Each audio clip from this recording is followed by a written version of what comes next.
히브리서 11장 24절에서 26절 말씀 우리 한 목소리로 함께 읽습니다. 시작.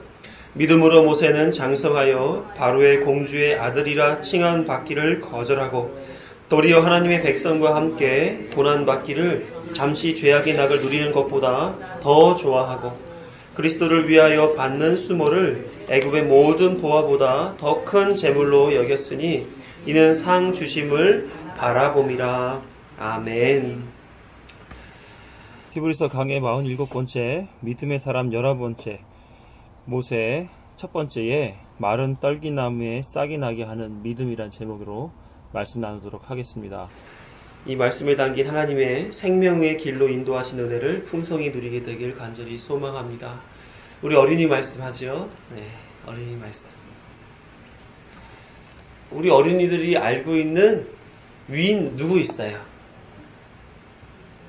이순신 장군, 세종대왕, 김구 선생, 도산 안창호 선생, 그런 사람들이 위인이라고 우리 알려있죠. 그쵸? 예. 그 사람들이 살아갈 때 있어서 정말 우리가 위인이라고 생각할 만큼 훌륭한 그런 생활만 했을까요? 아침에 눈을 뜨고 밤에 잘 때까지, 아니, 밤에 잠자는 그 시간 동안에 다 어떤 생활을 했을까요? 무조건 다 훌륭하게만 살았을까요? 아닐 수도 있겠죠. 그쵸? 날이 더우면 더운 짜증도 낼 수 있고, 그쵸? 혹은 또 너무 가난해가지고 먹을 게 없어서 힘들게 생각할 수도 있을 것 같고, 하고자 하는 일이 있는데 그것이 안 되게 되면 왜 이렇게 안 되는 거야? 이렇게 생각할 수도 있었을 것 같아요. 그런데 사람들은 위인 만들기를 너무너무 좋아해요. 그래서 이 사람의 장점 하나를 꺼내다가 우리가 본받아야 하는 일입니다 하고 사람들에게 알려서 그 사람이 정말 그것만 생각하고 그거로만 만들어지고 그걸 위해서 존재하는 그런 사람으로만 생각하는 경우들이 많이 있어요. 오늘 본문에 나오는 모세라는 사람도 우리가 알기로는 이스라엘 백성들을 애굽 땅에서 나와 가나안 땅으로 인도하는 출애굽이라고 하는 아주 중요한 그런 일을 이끌어낸 지도자로서 우리가 알고 있으면서 모세가 정말 우리에게 귀감이 되고 정말 존경할 만한 믿음을 가진 사람이라고 성경이 설명하는 것처럼 보여요. 그런데 오늘 성경 말씀을 보게 되면 그렇지 않은 내용들을 우리가 조금 이해할 수가 있어요. 자, 말씀을 보게 되면 모세는 애굽의 바로 왕의 딸, 공주죠. 공주의 아들로 나일강을 따라서 흘러 들어가 그런 신분을 갖게 돼요. 그러니까 왕자가 된 거예요. 히브리 사람인데 하나님의 인도하심으로 인하여 그가 왕자가 됐어요. 그런데 왕자로 컸으면서 뭘 봤을까요? 사람들이 자기한테 굽신굽신대고 또 자기가 할 수 있는 여러 가지 권한이 많다는 것도 경험했을 거고 왕자로서 누릴 수 있는 것이 얼마나 많았겠어요? 그런데 그거를 다 포기하고 예수님을 위하여 하나님 나라에 주실 더 큰 일들을 바라보면서 상 주시는 것을 바라보면서 살았다. 이렇게 성경은 얘기하고 있는 것처럼 보여요. 그런데 출애굽기에 가서 정말 모세가 그랬나 하는 삶을 보니까 그렇지 않더라는 거예요. 왕자로서 살기를 거부하여 하나님의 일을 쫓아 나온 것이 아니라 애굽 사람을 죽이고 히브리 사람들한테 지적 비난을 받다 보니까 살 수 있는 방법을 찾아서 보다가 어떻게 해야 되지? 더더군다나 애굽의 바로 왕이 감히 내 백성을 죽였어? 모세를 잡아들여라! 모세를 죽여야겠다! 이랬던 그 소리를 듣고 미디안으로 도망쳐 나와버린 거예요. 그런데 어디 아들이라 칭함받기를 거절했겠냐 말이죠. 그리고 나서 미디안에서도 루멜이라고 하는 미디안 제사장을 만났어요. 딸들을 도와주면서 그리고 거기서 정착하고 살면서 무려 40년 동안 애굽에서의 40년, 또 미디안에서의 40년, 80년 동안 살았단 말이에요. 그동안에 정말로 예수님을 위해서 살았을까요? 모세가 시편 90편에 인생은 70이다. 그러나 강건하면 80까지 간다라고 하는 모세의 시편을 기록했는데, 그 속에서 보게 되면 이미 모세는 80세가 되어 죽어야 할 나이였던 거예요. 그럼에도 불구하고 모세는 그때까지만 하더라도 자기가 어떤 사람인 줄을 몰랐었어요. 그냥 이방 땅의 나그네 정도로만 생각했단 말이에요. 그런데 하루는 호렙산에 떨기나무가 있었는데, 양을 치러 가는 모세가 뭘 봤냐면 떨기나무에 불이 붙은 걸 본 거예요. 우와, 신기하다. 그래서는 가까이 떨기나무 쪽으로 가까이 갔는데 소리가 들려요. 모세야, 모세야. 내가 선 그곳은 거룩한 곳이니 내 신발을 벗어라. 모세가 신발을 벗고 그것이 하나님의 음성인 줄 알고 바짝 엎드려 있었단 말이에요. 자, 거기까지 모세는 그냥 자기 생명을 쫓아 구하기 위하여, 살기 위하여 살았던 그런 사람 중에 한 사람이었단 말이에요. 그래서 그런 사람으로 80년, 그가 말하는 사람의 인생의 모든 연한을 다 산 사람이 그제서야 하나님을 만나게 된 거예요. 무엇을 보면서? 떨기나무를 보면서. 떨기나무가 당시만 하더라도 어떤 거였냐면, 우리 아카시아 나무를 보면 가지가 막 이렇게 있잖아요. 그렇죠? 그와 같은 비슷한 나무였었어요. 근데 그 나라는 워낙 건조하고 비가 안 오는 나라라서 비가 안 올 때는 이 떨기나무가 바짝 말라 뼈다귀만 있는 거예요. 뼈다귀가만 있으니까 그 나무는 아무런 가치가 없는 나무죠. 그냥 메말라버린 나무, 죽은 나무가 서 있다가 그냥 센 바람에 넘어지기도 하고, 너무 건조하니까 돌이 탁 튀기면서 생기는 불꽃에도 나무에 불이 붙곤 하고 그래요. 그런 떨기나무에 불이 붙어 있는 거예요. 그러면서 모세가 내가 이미 떨기나무처럼 죽었는데 그 죽은 나무 거기에 하나님이 임재하셔서 하나님이 새 사명을 주시는구나 하는 것을 그가 조금씩 눈을 뜨기 시작한 거예요. 그러니까 다시 자신을 어떤 사람이라고 생각했을까요? 처음에는 떨기나무가 죽은 것처럼 자기도 죽은 사람이라고 생각했지만, 떨기나무에 불이 붙어 새로운 사역을 감당하는, 새로운 생명력이 있는 삶을 살아가야 하는 그 삶으로의 전환을 하나님을 만나면서 하기 시작해. 그래서 죽은 나무가 아닌 이젠 산 떨기나무처럼 살게 됐다라는 거예요. 하나님을 만난 모세는 그전에는 자기만을 위해서 살았지만, 하나님을 만난 모세는 그 이후로는 이스라엘 백성을 이끌어내는 지도자로서의 삶을 살아가게 됐다는 말이죠. 하나님은 어떤 하나님이신 거예요? 그러면 죽었던 떨기나무를 살리시는 하나님, 죽은 자와 같았던 모세를 살리시는 하나님으로 성경 말씀은 기록해 주신 거예요. 우리 어린이들 마음속에 예수님을 믿는 믿음의 마음이 있어요? 없어요? 믿음의 마음이 있어요? 없어요? 있어요. 그 마음이 있다면 떨기나무와 같은 마음은 아니겠죠? 그런데 정말로 예수님을 믿지 아니하는 마음, 하나님을 인정하지 아니하는 마음, 그런 마음이 있는 사람은, 그리고 자기를 의지하고 자기 멋대로 살아가는 그런 사람들은 죽은 떨기나무와 같아요. 그런 사람에게 정말로 필요한 것은 하나님을 만나는 거예요. 하나님을 만나게 되면 죽은 나무가 살아나는 것처럼, 죽은 자가 산 사람이 되는 것처럼 삶이 달라지게 되어 있어요. 생명력이 달라지게 되어 있어요. 그래서 새로운 인생을 살게 되는 거예요.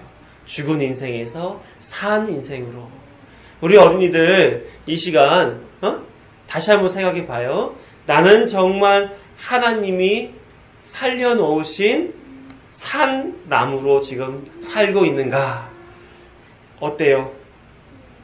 죽어 있는 것 같아요? 살아 있는 것 같아요? 살아 있는 것 같죠, 그렇죠? 우리는 하나님을 만난 산 사람으로 지금 살고 있는 거예요. 그런 하나님은 모세가 하나님을 만나서 자신의 삶을 새롭게 하는 그 입장에서 하나님의 마음으로 이렇게 히브리서 기자를 통해 기록하게 한 거예요. 바로의 딸의 아들, 왕자의 신분을 거절하고 도리어 백성들과 함께 죽은 자였던 이스라엘, 산 이스라엘로 만드는 그 일, 자기가 죽었던 신분에서 산 신분으로 돌아온 그 일들, 이것을 같이 놓고 죄악의 낙을 누리는 것보다 하나님의 백성들과 함께 고난받는 것을 즐거워했다. 이렇게 하나님의 입장에서 성경을 기록하게 해 주었다는 거예요. 그러니까 우리 어린이들도 하나님을 잘 믿자고요.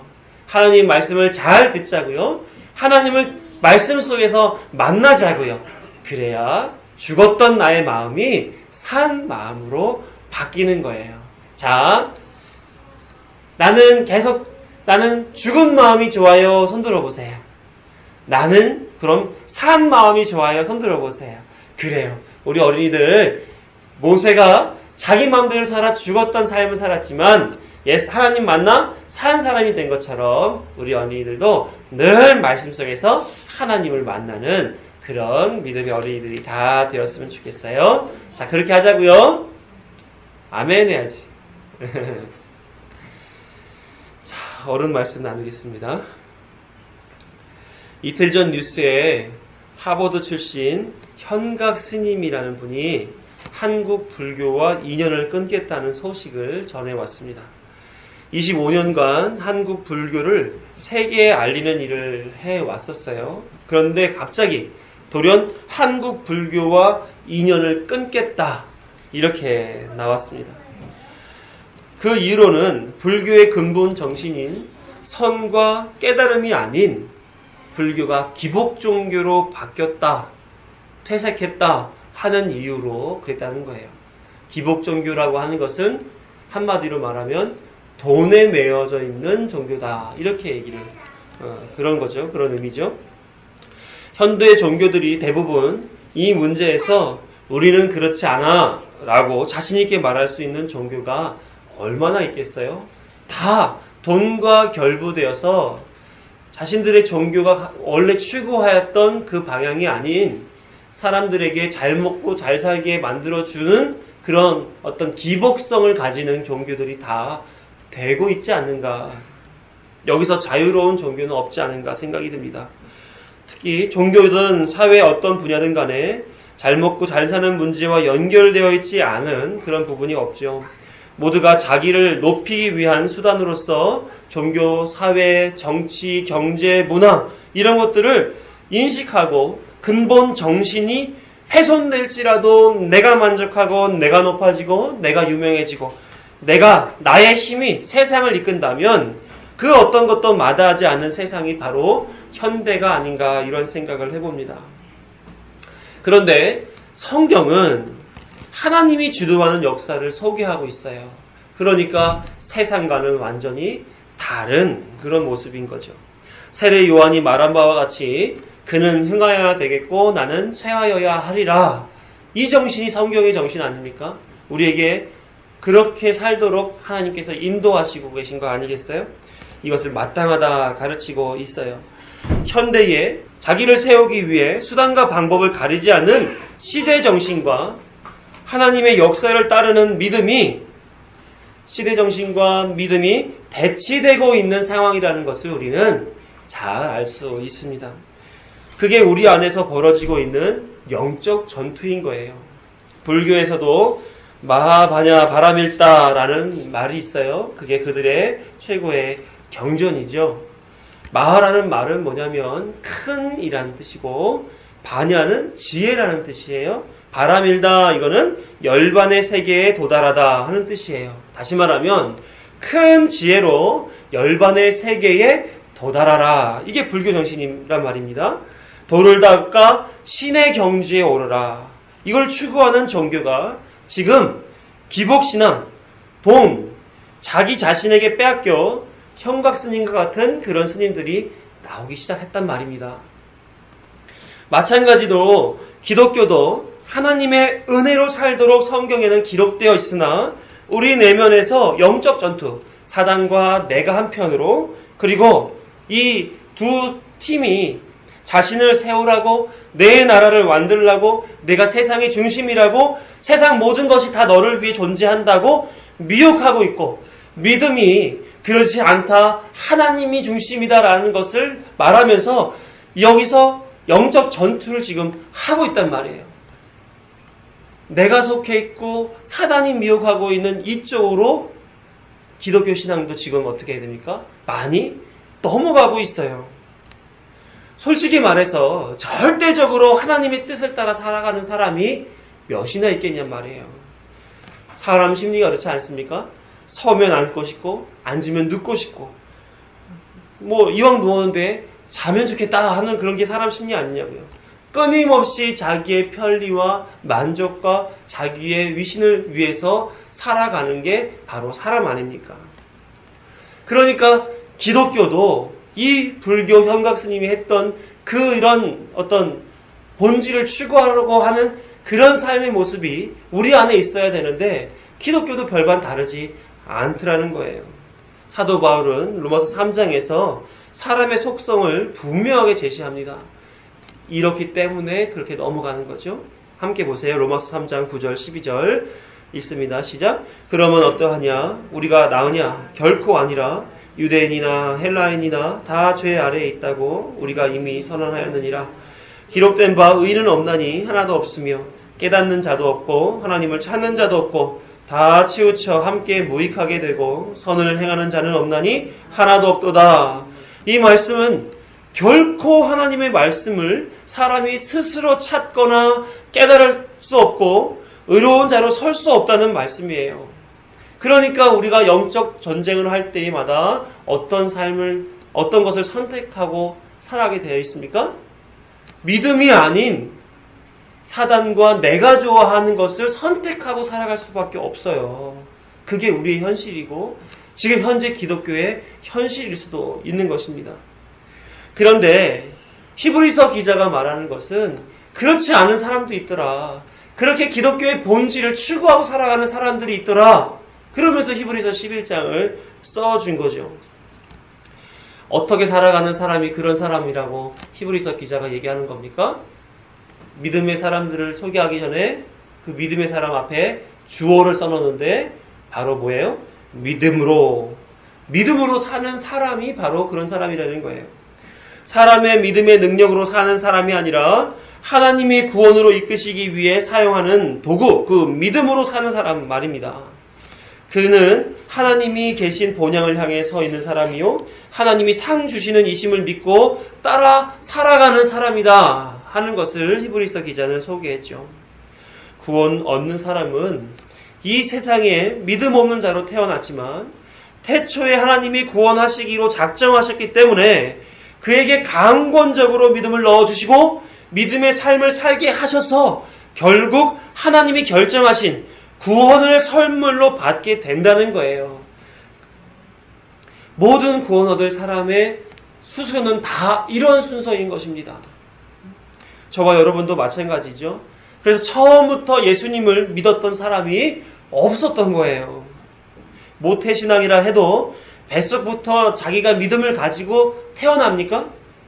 아니잖아요. 그 안에 믿음이 생기기까지 부모와 목회자로부터 말씀을 공급받아 그런 구원받는 자의 그런 삶으로 들어오는 건 아니겠습니까?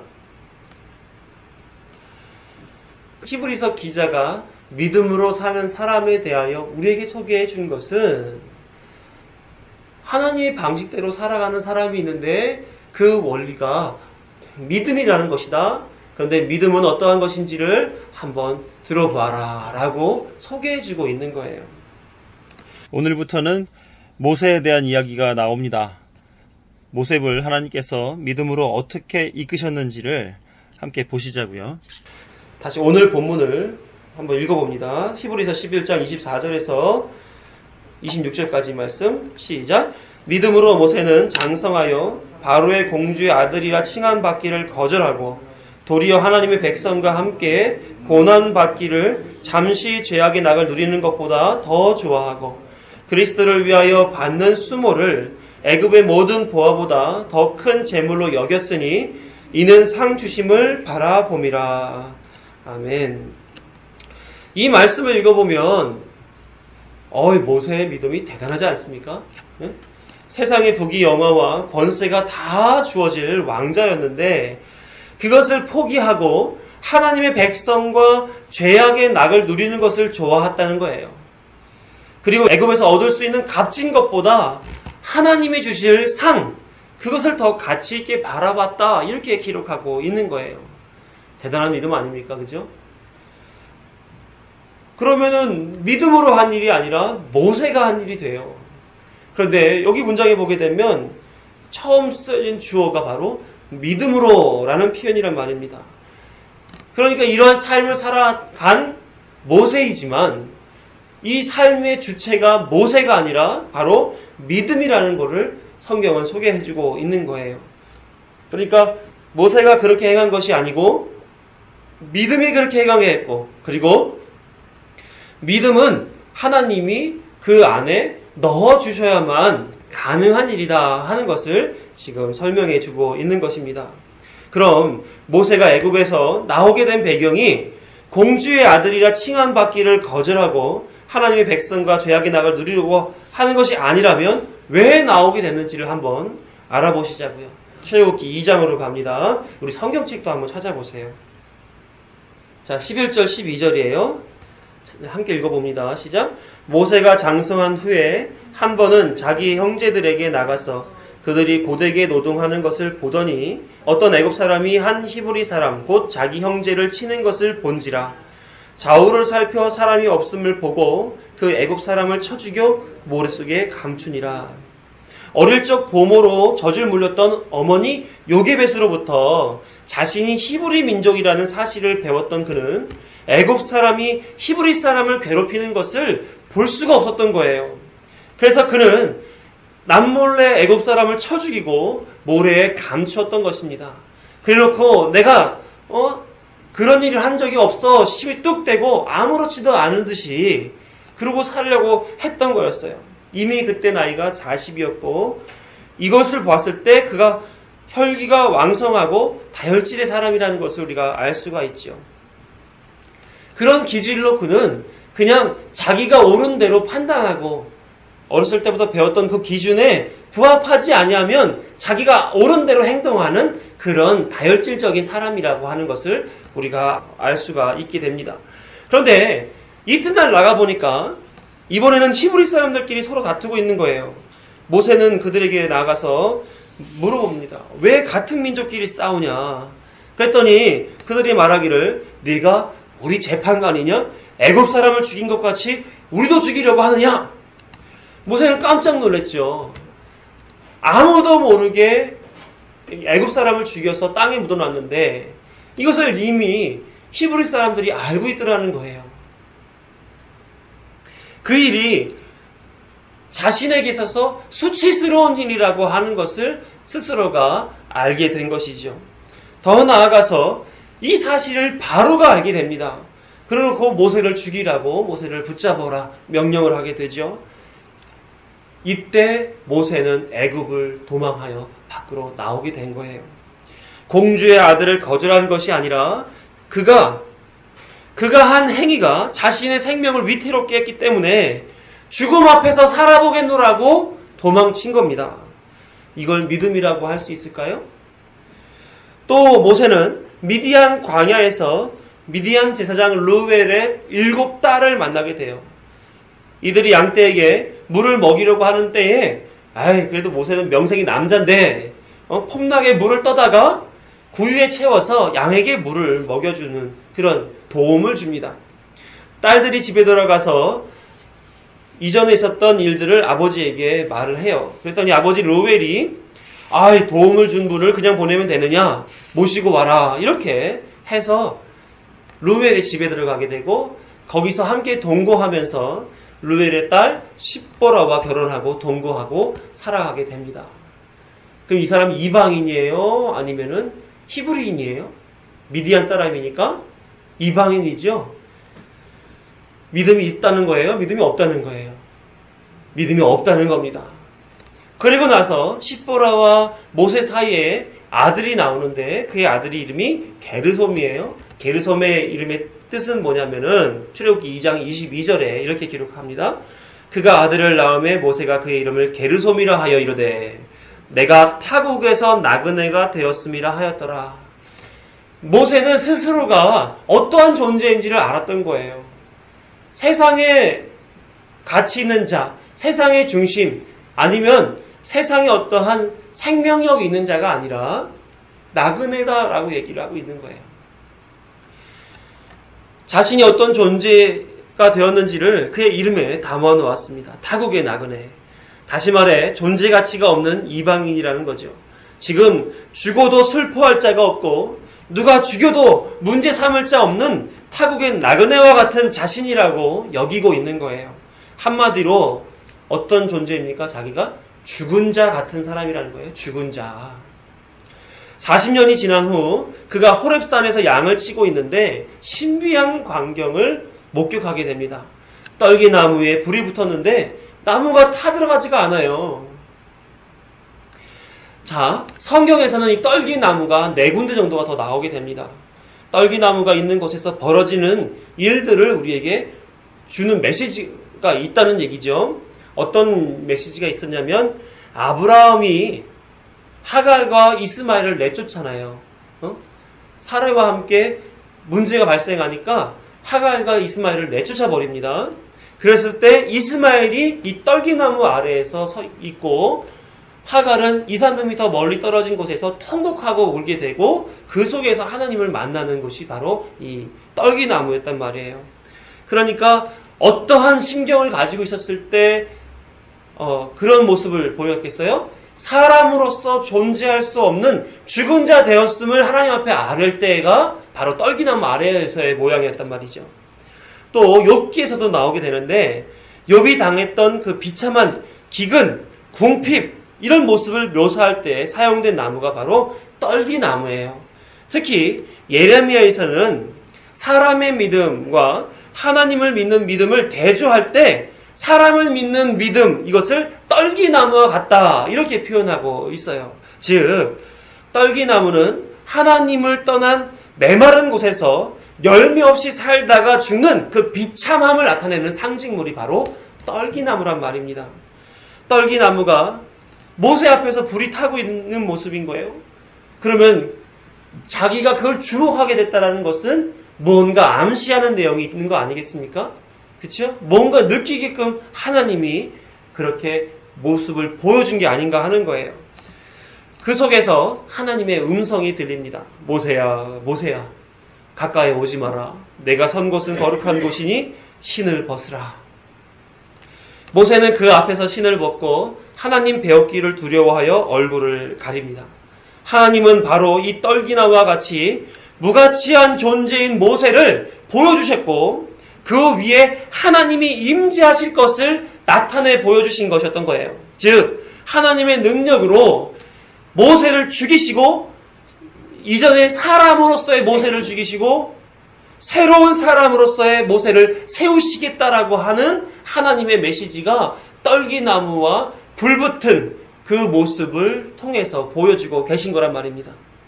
그런데 모세는 여전히 하나님을 두려워하고 얼굴을 가렸다는 것은 그가 어디에 속했다는 거예요? 어둠에 속했다는 거예요. 빛을 보지 못하기 때문에 얼굴을 가리는 거죠. 떨기나무와 같은 자신을 태우실 하나님을 보고 있는 것입니다. 만약에 믿음이 있다면 그렇게 얼굴을 가리고 두려워했겠습니까? 하나님 앞에 하나님 제가 여기 있습니다 하고 하나님 말씀만 하시옵소서 순종하겠나이다 이랬을 거 아니에요. 그런데 정반대의 모습을 보여줬다라고 하는 것은 그가 이미 죽은 자와 같았다는 사실이고 하나님은 그를 살리려고 하는 임재를 그에게 허락해 주고 있다는 것이죠. 더 나아가서 모세에게 하나님이 사명을 주세요. 출애굽기 3장 9절에서 10절을 보게 되면 함께 읽어봅니다. 시작. 이제 가라. 이스라엘 자손의 부르짖음이 내게 달하고 애굽 사람이 그들을 괴롭히는 학대도 내가 보았으니 이제 내가 너를 바로에게 보내어 너에게 내 백성 이스라엘 자손을 애굽에서 인도하여 내게 하리라. 가서 내 백성 이스라엘 자손을 애굽에서 인도하라. 이 명령 받은 거잖아요. 소위 믿음이 있다는 젊은이들이 가장 듣고 싶어하는 말이 아닌가 싶어요. 주여 나를 보내옵소서. 주여 중국과 북한을 제게 주시옵소서. 주여 능력 행하게 하여 주시옵소서. 성령의 기름을 부어 주시옵소서. 진짜 하나님이 나타나셔서 기도한 대로 가라. 중국과 북한을 내 손에 맡겼다. 믿음으로 능력을 행하라. 그러면 진짜 갈 수 있다고 생각이 드세요? 마치 그렇게 기도하면 믿음이 더 있는 것 같아 보이고 하나님이 더 세게 임할 거라고 믿고 앞에서는 선동하고 뒤에서는 울고 불고 울며 불며 소리 지르고 그러면서 그냥 스스로가 그 안에서 그렇게 종교성을 해소하는 것. 그게 요즘 젊은이들의 양태가 아닌가 싶어요. 정말 믿음이 있다 그러면 이것보다는 자신을 먼저 돌아보지 않겠습니까? 내가 얼마나 준비되어 있는가? 모세처럼 차라리 바짝 엎드려서 죄인, 죽은 자라는 것을 그냥 인정하고 있는 것도 나쁘지 않은 방법인 것 같은데 뭔가 해보겠다고 그렇게 나오는 거 아니에요. 믿음은 하나님의 불꽃이 떨기나무와 같은 자신을 먼저 태워버리는 것을 보는 거예요. 하나님이 나에게 임하셔서 내 안에 있는 더럽고 부패한 오염된 이런 자기를 태워 없애시는 것을 경험하는 게 믿음인 것입니다. 그래서 자기를 부인하게 만드는 게 믿음인 거예요. 자신을 직면시키시고 회개하게 하셔서 하나님 앞에 면목 없이 바짝 엎드리게 만들어 주시는 거, 그래서 주께서 하시는 대로 원하시는 대로 자신을 맡기게 되는 거, 그게 믿음이란 말입니다. 그런데 먼저 내가 그거 할 테니까 나에게 좀 능력을 좀 줘보세요. 내가 거기로 나를 거기로 좀 보내줘 보세요. 하나님을 위해 제가 뭔가 할 수 있는 것을 보여드리겠다니까요. 뭐예요? 믿음이 뭔지 모르는 거예요. 영웅이 되고 싶어 하는 거죠. 소견에 오른 대로 그냥 종교 생활하는 겁니다. 불교가 기복신앙으로 변했던 것처럼 기독교도 자기 우상 만드는 종교로 타락해버리고 만 거란 말이에요. 불교에서 수행이나 참선, 힌두에서 고행이나 요가, 이슬람의 육신오행, 이런 것과 다를 바가 하나도 없는 거예요. 응? 다들 내가 하나님 나를 좀 힘되게 만들어줘 보세요. 이렇게 구하는 행동들이라니까요. 단지 부르는 이름이 하나님이란 이름, 그것만 다를 뿐이지 똑같은 종교성을 가지고 하는 짓들이라는 것입니다. 그렇다면 모세에게 진짜 믿음이 있다면 그의 반응이 어때야 하겠는가? 네, 알겠습니다. 제가 어떻게 하면 됩니까? 이렇게 나와야지 자연스럽지 않아요? 근데 출애굽기 3장을 보게 되면 그의 믿음이 적나라하게 드러나게 됩니다. 성경을 보세요. 하나님이 가라고 하시니까 모세가 11절에서 내가 누구이길래 거기를 갑니까? 이렇게 나와요. 또 13절에서 보니까 그들이 내게 보내신 이에 그의 이름이 뭐냐고 물을 때 내가 뭐라고 답변을 해야 됩니까? 이렇게 반문을 해요. 명령에 반문을 합니다. 하나님이 친절하게 질문에 답을 해주죠. 걱정하지 마라. 내가 너와 함께 하리라. 나는 스스로 있는 자이다. 어찌 보면은 사명을 받으면서 어떻게 해야 됩니까? 하는 질문으로 보이기도 해요. 하지만 그런 의도의 질문이 아니에요. 잘해보겠노라고 질문한 게 아니라 4장을 넘어가서 보면 이 질문이 무엇을 의미하는지 잘 나타내 줍니다. 1절에 모세가 말하기를 그렇게 말해도 나를 믿지 않을 것이며 하나님이 내게 나타나지 않았다. 이렇게 말할 거라는 거예요. 그래서 하나님께서 어떻게 합니까? 친절하게도 그럼 네가 가지고 있는 지팡이를 던져보아라. 또 내 손을 품에 넣었다 빼보아라. 이렇게 증거를 만들어주잖아요. 그래도 모세는 뭐라고 얘기해요? 10절에 보게 되면 나는 본래 말을 잘 하지 못합니다. 입이 뻣뻣하고 혀가 둔합니다. 하나님은 또 설득을 하지요. 아니다.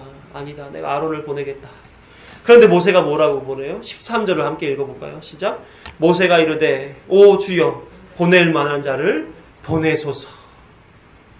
이게 모세의 실체예요. 모세가 사명을 잘 감당하려고 질문했던 것이 아니라 어떻게 하면 이 사명에서 벗어날까 하는 꼬투리 잡기, 이거 하기 위해서 질문했던 거예요. 한마디로 모세는 믿음이 없었던 사람입니다. 그저 떨기나무와 같은 사람이었던 거죠. 이에 하나님께서 어떻게 하셨습니까? 14절을 보게 되면 여호와께서 모세를 향하여 노하여 이르시되, 하나님은 그의 믿음 없음에 노하셨다는 거예요. 모세의 심정이 어땠을까요? 살인자요, 동족을 배신한 자로 애굽에서 나와 40년 동안 운동 생활을 했던 사람이었습니다. 그때 특히 나이가 80이었단 말이에요. 모세의 시편을 보면 시편 90편 10절에 우리의 연수가 70이요 강건하면 80이라도, 이렇게 스스로가 강건한 자의 연수가 80이라고 고백했단 말이에요. 사람이 죽을 나이 80에 모세는 하나님으로부터 지금 사명을 받고 있는 거예요. 미디안 이방 땅에서 나그네와 같은 무가치한 자, 호렙산의 떨기나와 같은 죽은 자, 그런 자가 이제 히브리 민족을 애굽으로부터 해방시키고 가나안으로 이끌어 나가야 하는 지도자의 심정을 가져야 된다는 거예요. 그의 마음이 어떻겠습니까? 죽고 싶은 마음이겠죠. 내가 이걸 어떻게 해? 나 가면 바로 죽을 텐데.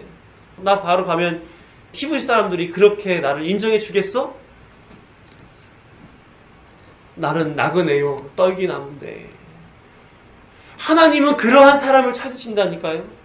그렇게 심령이 죽은 사, 더 이상 하나님 외에는 어떠한 것도 의지하고 돌아보고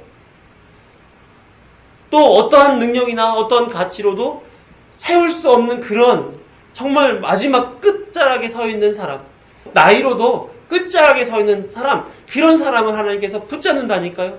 자기를 부인한다는 얘기가 바로 그거예요. 난 더 이상 세상에서의 어떤 가치로 전혀 살 수 있는 것이 한 가지도 없습니다. 로 나오는 게 자기 부인이란 말이에요. 하나님만을 의지할 수밖에 없습니다. 이게 자기 부인이란 말이죠. 모세의 입장에서는 죽은 자가 뭘 할 수 있습니까?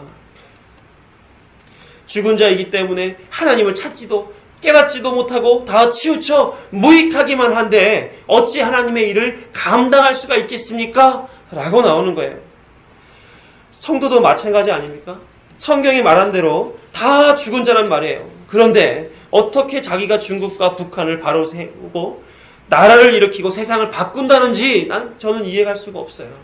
하나님이 그 안에 들어서 하나님이 일하게끔 만들지 않는 이상 내가 이렇게 부르짖는다고 해서 하나님이 그걸 가지고 그럼 그래라, 내가 그동안 안 하고 기다렸는데 네가 한다니까 한번 해봐라, 이렇게 하나님 하시지 않는단 말이에요. 에스겔서의 마른 뼈가 살아나는 것처럼, 죽은 나사로가 예수님의 말씀을 듣고 살아나오는 것처럼 하나님의 말씀이 그들을 불러 일으켜 세워야 된단 말입니다. 믿음은 자기의 의지로 사는 것이 아니라 하나님의 말씀으로부터 공급되는 생명력을 통해서 사라지는 것을 믿음이라고 말한단 말이에요. 하나님이 함께 하셔야 되는 거죠. 하나님의 생명이 그에게 들어가서 그래서 능력 발휘하여 살게 되고 하나님의 뜻으로 말미암아 사라질 수밖에 없는 것, 그것이 하나님의 믿음의 메커니즘이라는 거예요. 그게 하나님의 원리다, 그게 믿음의 원리다, 이것을 히브리서 기자가 소개해주고 있는 것입니다. 두려움과 의심과 불신이 가득한 모세를 부를 때에 하나님께서 그에게 이렇게 말씀하셨어요. 출애굽기 3장 12절을 보면 하나님이 이르시되 내가 반드시 너와 함께 있으리라. 이게 믿음의 원리인 거예요. 이게 믿음의 원리. 모세는 스스로 그럴 능력이 없는 자인 것을 알고 있었습니다. 조금의 가능성이 없는 자로서 하나님께서 노하시기까지 불의한 질문을 할 수밖에 없었던 자였습니다. 하지만 하나님은 모세를 강권하셔서 살리시고 하나님의 사명을 그에게 담아 주셨던 거예요. 훗날 스데반 집사가 대제사장 앞에서 모세에 대해서 설교할 때 이렇게 언급을 하게 됩니다. 사도행전 7장 35절에서 38절 말씀을 우리 함께 봐요. 시작. 그들의 말이 누가 너를 관리와 재판장으로 세웠느냐 하며 거절하던 그 모세를 하나님은 가시나무 떨기 가운데서 보이던 천사의 손으로 관리와 속량하는 자로서 보내셨으니 이 사람이 백성을 인도하여 나오게 하고 애국과 홍해와 광야에서 40년간 기사와 표적을 행하였느니라. 이스라엘 자손에 대하여 하나님이 너희 형제 가운데서 나와 같은 선지자를 세우리라 하던 자가 곧 이 모세라. 시내산에서 말하던 그 천사와 우리 조상들과 함께 광야 교회에 있었고 또 살아있는 말씀을 받아 우리에게 주던 자가 이 사람이라. 이 내용을 보게 됐었을 때 모세가 일한 겁니까? 아니면 하나님이 일하신 겁니까? 하나님이 일하신 거예요. 믿음 없는 죽은 자 모세를 살리시고 일하기에 하나님께서 일하신 거예요. 무엇으로 일하라고? 믿음으로 일하라고요. 그래서 그의 어떤 행동도 다 믿음으로 재해석되게 하셨단 말입니다. 그가 애굽을 나온 이유가 죽지 않기 위해 도망한 것이 아니라 바로의 딸의 아들이라 칭함받기를 거절한 것으로 나왔다. 그가 하나님의 명령을 받아 히브리 사람들을 출애굽시키는 고난을 당하는 것을 애굽의 낙보다 즐거워했다라고 하는 것을 하나님의 입장에서 재해석해서 사람들에게 그것을 말씀으로 은혜로 믿음을 서게 하는 말씀으로 담아 재해석돼 가르쳐 주신 겁니다. 그러니까 역사는 사람의 입장에서 사람의 관점을 통해서 해석되는 것이 역사가 아니라 실제 역사는 하나님의 관점으로 해석돼 재평가받는 거란 말인 거예요. 역사는 승자의 역사예요. 이렇게 얘기하기도 하지만 실질적으로 역사는 하나님의 관점으로서의 역사인 거예요. 그럼 지금 어떤 상태로 흘러가고 있습니까? 불교뿐이 아니라 기독교조차도 멸망당할 역사로 지금 흘러가고 있는 거예요. 경제가 어떻고 정치가 어떻고 또 문화가 어떻고 이런 것으로 역사를 해석하려고 하는 것은 세상 방식이요. 하나님의 방식으로 역사를 해석한다면 지금은 하늘과 같은 어두운 세상이라고 하는 것을 우리가 알 수가 있지 않겠습니까? 그렇게 해석해야 된다는 거예요. 본문 26절에서는 그의 삶을 그리스도를 위하여 받는 수모라고 표현해 주었습니다. 다시 읽어볼게요. 26절. 그리스도를 위하여 받는 수모를 애굽의 모든 보화보다 더 큰 재물로 여겼으니 이는 상 주심을 바라봄이라. 그가 언제 그리스도를 위해 수모를 당했습니까? 이것도 하나님의 관점에서 재평가되는 거예요. 요한복음 1장 45절을 보게 되면 빌립이 나다나엘을 찾아 이르되 모세가 율법에 기록하였고 여러 선지자가 기록한 그 일을 우리가 만났으니 요셉의 아들 나사렛 예수니라. 46절도 읽어보면 모세를 믿었더라면 또 나를 믿었으리니 이는 그가 내게 대하여 기록하였습니다. 모세가 예수를 알지 못했다면 어떻게 성경에 기록할 수 있었겠어요? 그렇죠? 하지만 모세와 예수님의 시간적 간격이 있으니까 직접 예수님을 알 수는 없었을 거다 이런 생각이 들고, 알았다는 것은 모세가 행했던 일들이 예수님을 상징했고 그가 기록한 말씀이 다 예수님을 설명하기 위한 말씀이었다라는 것에서 모세는 예수님을 알았던 사람이 아닌가 이렇게 해석한단 말이에요. 그러면은 그리스도를 위하여 받는 수모라는 것은 뭐예요? 수모라는 것은 그가 예수님의 삶을 살아내고 그가 예수님의 말씀을 기록하기 위하여 예수님 앞에 전적으로 믿음으로 향해 살아가는 것, 그것이 예수님을 위하여 받는 수모의 삶이었다라고 말하는 거죠. 모세가 살았던 삶은 그래서 스데반이 설교한 대로 하나님으로부터 히브리 백성들의 관리와 속량을 위해 보냄을 받은 선지자로서 살았던 사람이라는 거예요. 그리고 그가 선지자로서 행했던 모든 것이 예수 그리스도를 위해 수모를 받은 일이었다, 이렇게 설명하고 있는 것입니다. 그러니까 모세가 예수님의 수모 사는 거 맞아요, 아니에요? 맞죠. 맞아요. 우리는 어떻습니까? 우리가 예수님과 동행하고 예수님의 증인으로 살고 예수님의 고난, 그것을 동참한다라고 말한다면 우리는 어떤 삶을 살아야 되겠습니까? 모세와 같이 예수님을 증거하는 그런 삶으로 살아야 될 것이요. 우리 삶 안에서 예수님의 능력이 발휘되고 또 예수님의 삶의 모양이 보여지고 또 예수님을 향하여 살아가는 그런 삶이 나타나져야 그리스도를 위하여 받는 수모의 삶을 우리도 동행해 가는 것 아니겠느냐 하는 거예요. 여러분들 어떠세요? 정말 예수님의 수모와 수모에 동참하는 그런 삶을 살아가고 계십니까?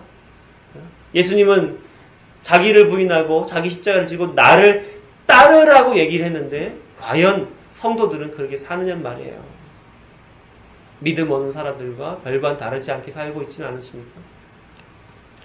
예수님이 말씀하시기를 마태복음 16장 24절에서 25절 함께 읽어봅니다. 시작. 이에 예수께서 제자들에게 이르시되 누구든지 나를 따라오려거든 자기를 부인하고 자기 십자가를 지고 나를 따를 것이니라.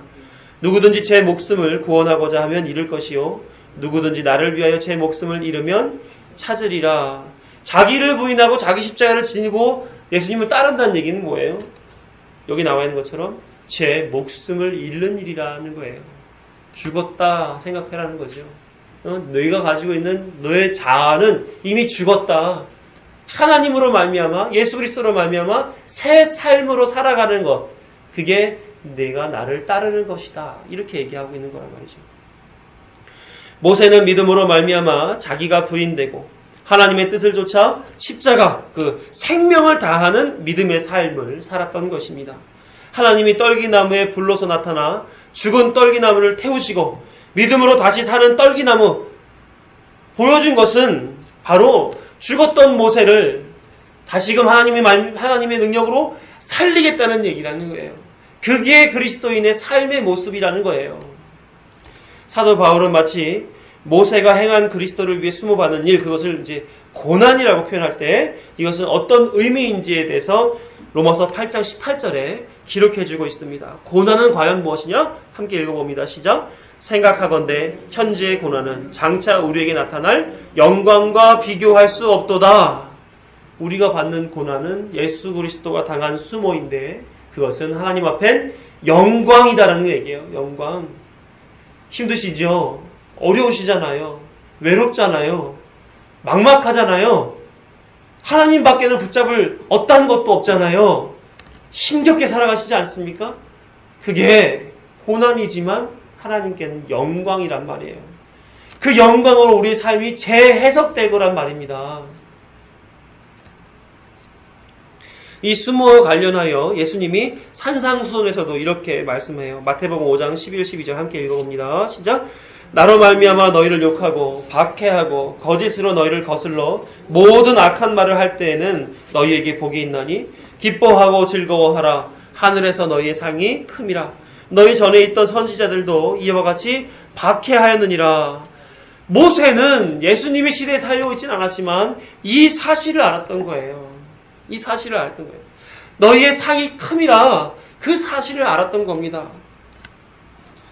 그래서 내가 살아야 할 길이 바로 이거로구나. 이렇게 생각한 것이죠.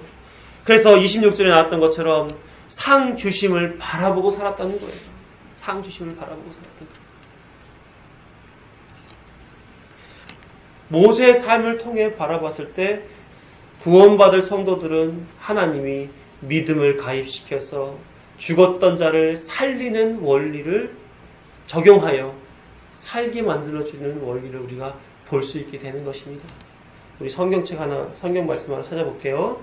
에베소서 2장 8절 함께 읽어봅니다. 시작. 너희는 그 은혜에 의하여 믿음으로 말미암아 구원을 받았으니 이것은 너희에게서 난 것이 아니요 하나님의 선물이라. 믿음은 너희에게서 난 것이 아니요 하나님의 선물이라고 그래요. 그러니까 하나님께서 구원하시고자 작정하셨던 사람들에게 하나님은 믿음을 선물로 넣어주시고 살려주셔서 그 삶을 살아내게 하시고 구원받게 하신다는 사실이 맞는 거죠. 모세는 그 삶을 살아간 것입니다. 사랑하는 성도 여러분, 말씀을 정리하려고 그래요. 불교가 선과 깨달음의 종교라는 사실을 그들이 먼저 압니다. 하지만 세상은 그들로 하여금 기복으로 갑시다. 부처를 앞세워서 사람들에게 잘 먹고 잘 사는 법을 가르치고 그 대가로 우리도 한번 잘 살아봅시다. 이렇게 부추겼단 말이죠. 그랬더니 불교가 퇴락되고 변질되어서 이 현각스님과 같은 사람이 바른 불교를 추구하는 사람이라고 그 길을 걸어가려고 불도의 길을 들어왔는데 이거 아니지 않습니까? 하고 신부를 느끼고 떠나버리는 거 아니겠어요? 지금 그 현상이 기독교에도 동일하게 나타나지고 있습니다. 믿기만 하면 구원을 얻는다. 이렇게 값싼 기독교를 세상이 요구하고 있는 거예요. 그래서 사람들이 더 하나님 그 위에 올라서서 그러면은 내가 믿어줄게요. 혹은 나를 위해서 한 말씀을 좀 전해보세요. 내가 그걸 그 교회에 출석해주고 헌금도 내주고 내가 거기서 나름의 어떤 나 만드는 그런 작업들을 해 나갈게요. 그게 세상이 지금 교회에 요구하는 거 아니겠어요? 그랬더니 교회도 마치 그게 맞는 것이냐? 안수해주고 축복기도 해주고 신방 가서 막 기살려주고 또 교회가 계속해서 헌금 주장하고 교회 부피 키우고 그런 식으로 교회가 하고 있지 않아요? 불교하고 기독교하고 뭐가 차이가 나요? 똑같이. 교회도 꽝자눈게 매다 이런 식으로 사람이 많이 모이고 규모가 확장되고 좋은 일 많이 하고 재정이 넉넉해지면 성공이라고 여기니까 그런 일들을 그냥 받아들이는 거예요. 그러면서 하나님을 앞세워 서로 자기 만족을 나눠 먹기식으로 지금 하는 거죠. 목사는 목사로서의 만족감, 성도는 성도들의 만족감, 다 자기 우상 세우는 거예요. 기독교는 결코 그런 종교가 아닙니다. 이방 땅의 나그네, 떨기나무 이런 것으로 소개되는 가치 없고 믿음 없는 모세에게 믿음을 넣어주셔서 하나님의 사람으로 살아가게 만드신 하나님께서 나에게도 믿음을 담아주셔서 나도 모세처럼 하나님의 나라를 향해 믿음으로 살아가게 하시는가를 이 땅에서 배우고 경험하고 깨닫게 만들어주는 종교가 기독교란 말이에요. 그걸 알아가며 살아가는 동안에 벌어지는 세상과 나 그리고 믿음과의 갈등에서 믿음을 쫓아 살아가는 것을 고난이라고 하고 그리스도를 위해 수모당했다고 말하며 그런 성도에게 믿음으로서의 승리가 주어질 것이다, 상 주실 것이다 라고 성경이 기록했던 그 내용을 따라서 우리는 살아가고 있는 거란 말입니다. 하나님은 이런 성도에게 모세가 그리고 사도 바울이 경험했던 그 고난의 영광을 허락해 주시는 거죠. 하나님의 나라 말입니다. 그러니 고난도 우리에게 유익하며 고난이 복음이고 고난으로 인해 하나님이 영광을 거두어 가시는 거예요. 물론 그것이 우리에게도 또한 영광이 되는 거죠. 그리고 우리에게 확인하도록 만들어 주시는 거예요. 아, 내가 지금 현재 고난 속에 있구나. 근데 내가 믿음을 잃지 않고 있네. 아, 나는 믿음 있는 사람으로 살아가고 있는 거구나. 이거 자꾸 확인시켜 주시는 거예요. 그럼 나의 끝은 어디인가? 하나님의 나라, 하나님의 상을 받고 살아가겠구나. 모세는 믿음 없는 사람으로 성장했지만 하나님이 그에게 믿음을 넣어 선물로 주셔서 그런 말미암아 하나님의 뜻을 풀어 가셨습니다. 우리도 처음부터 믿었던 사람 없잖아요. 하나님이 우리 안에 믿음을 가입시켜 주셨죠. 선물로 주셨단 말이에요. 그렇다면 하나님이 주신 그 믿음의 선물이 목적하는 바가 있을 거예요. 우리로 하여금 하나님의 백성으로 자라게끔 하시고자 하는 목적. 우리 거기에 발맞춰서 고난이라고 하는 삶의 방식을 믿음으로라고 하는 하나님의 수단으로 살아가라는 거죠. 하나님 앞에 끊임없이 고난 속에서도 믿음으로 승리하는 모습을 보여드려야 되겠다는 것입니다. 사랑하는 성도 여러분, 힘들더라도 외롭더라도 가슴이 좀 아프더라도 조금만 믿고 참고 말씀 붙잡고 기도하며 기다리시기를 소망합니다. 하나님께서 지금 일하고 계시니까요. 우리로 하여금 하나님의 큰 상을 주실 거라고 믿습니다. 당당하고 자신감 있게 사는 우리가 되자고요. 기도하시겠습니다.